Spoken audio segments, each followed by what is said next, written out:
قوي قلبك.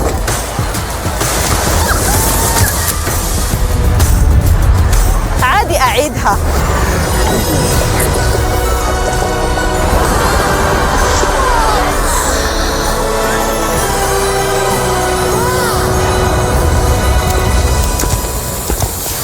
Wow, I've only seen this online.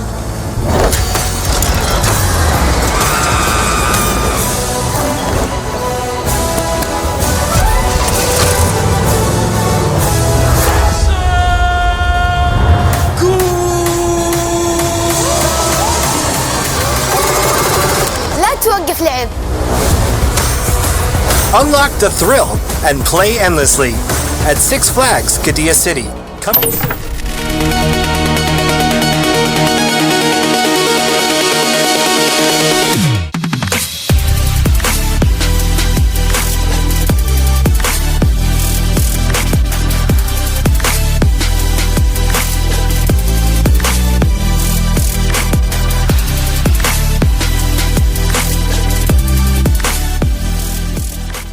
Bonjour à tous, bienvenue sur Expédition Parc. Aujourd'hui, toute nouvelle vidéo où on va parler d'un parc qui est ouvert il n'y a pas tellement longtemps.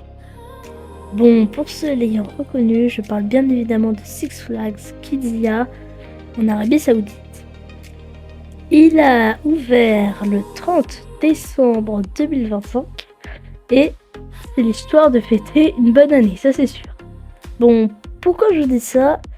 Et ben on va le voir tout de suite. Alors, pour voir si le projet a réussi ou pas, il suffit de se baser sur les stats de Six Flags Qiddiya. Déjà, on a plein de coasters. On en a de tout type qui ont l'air monstrueux. Surtout la star que j'ai nommée Falcon Flags. Et c'est simple pour dire que c'est une merveille ce coaster. Déjà, il déniche la première place sur Captain Coaster. Une place qui déjà n'était pas dispo il y a 5 ans, c'est énorme. Maintenant, je pense que Rocky Mountain Construction, le constructeur de l'opposant adversaire de Falcon Flags, donc Steel Vengeance, RMC va devoir se surpasser là.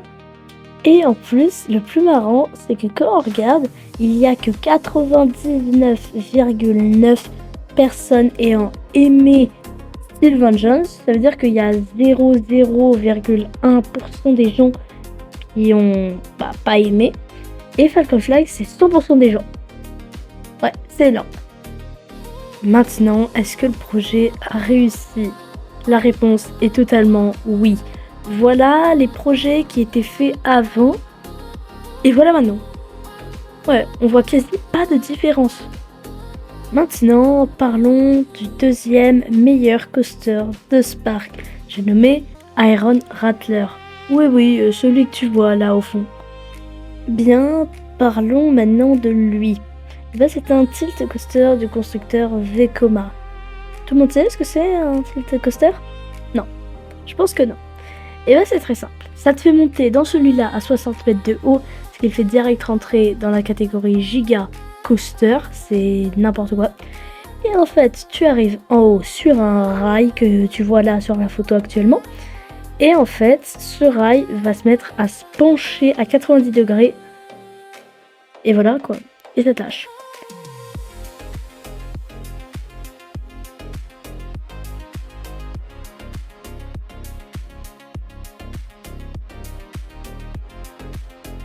Et là, c'est le coup du waouh!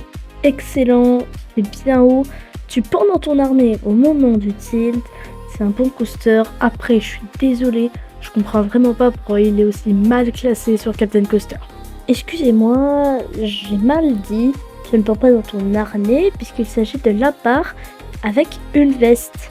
Donc les vestes, vous l'avez tout de suite en photo. Voilà. Bien, erreur rattrapée. Maintenant, franchement, je vais juste maintenant vous citer les noms des zones thématiques du parc. En effet, coucou tous les autres Six Flags, puisqu'ils ne sont pas thématisés. Entre nous, on peut le dire, c'est de la merde les autres parcs. Six Flags, pardon.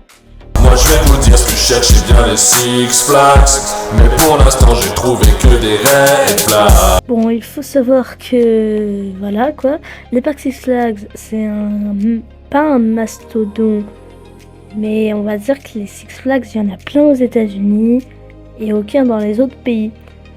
Donc écoutez, c'est une nouveauté. Et tant mieux, ils ont voulu faire une bonne nouveauté comparé aux autres parcs. Oh, je l'ai entendu. Bah oui, vous voulez voir les zones thématiques. C'est parti. Bien, nous avons, comme je vous l'ai dit, plusieurs zones. On commence par Steam Town. Bon, elle, ce que j'ai vu, elle abrite pas énormément de coasters intéressants. En tout cas, 2 coasters. On a So Me Falls, je sais pas si je le prononce bien, qui est une attraction aquatique du constructeur MacRide, comme Campus Expedition ou Fjord Explorer Opal. J'ai totalement oublié de préciser que Steamtown abrite aussi Iron Rattler. Voilà. Bah quand même, ouais, faut pas l'oublier, Iron Rattler, quoi. Bon, je vous le redis pas, du coup, hein, c'est un Vekoma Tilt Coaster.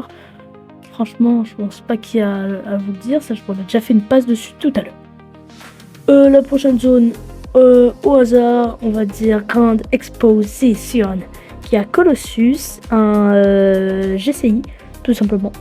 Et c'est un coaster en bois, hein, franchement pas tant que ça. Il y en a un à la mer du Sable, mieux reconnu, Dan à Europa Park. Après, au hasard, bon, on va prendre celle de Falcon Flies, City of Thrill. Jusqu'à là, il y a Falcon Flies qui est un Intamin propulsé, c'est le premier Exa coaster du constructeur.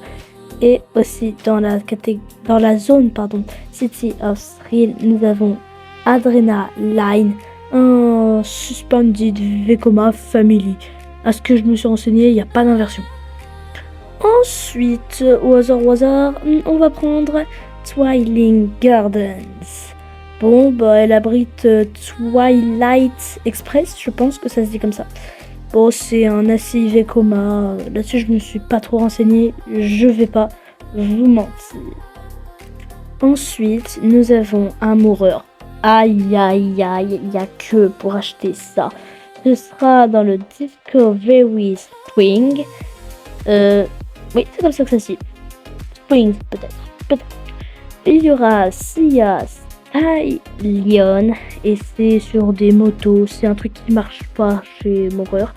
Mais après, puisque c'est chez eux, bah écoutez, ils mettent un peu de l'argent dans tout. Mais ça n'a pas l'air non plus nul. Et maintenant, pour finir, on a Valley of Fortune. Bon, le dur, c'est bien.